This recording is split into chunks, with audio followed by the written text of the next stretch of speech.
it came to my attention some people refusing to compete against Israeli Yeah, nationalities quite a few athletes have have followed refused the boycott. Yeah. the boycott.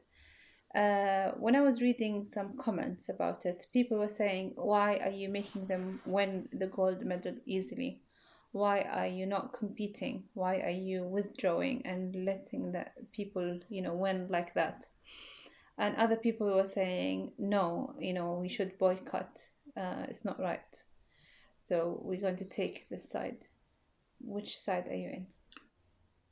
I mean, the boycott, divestment, and sanctions is something that has been called for by many sections of Palestinian society who came together to agree that we want Israel to be boycotted until they comply with international law because of the situation that the Palestinians are suffering.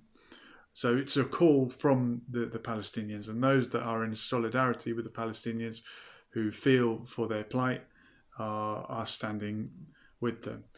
And a similar parallel is what happened with South Africa when apartheid South Africa were kicked out of the Olympic Games. They were not allowed to compete in those times. And there were in other sports, there were athletes that went to compete in South Africa, and people frowned upon it and said, "Why are you competing with a nation that is openly racist?" And Israel has also recently been declared an apartheid state in a similar fashion.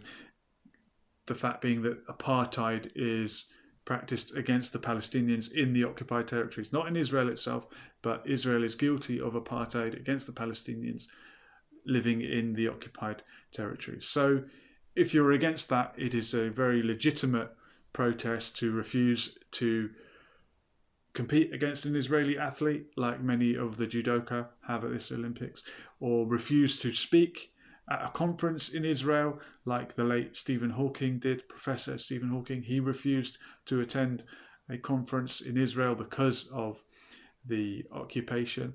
So it doesn't take a genius to work it out, but there's one genius that did.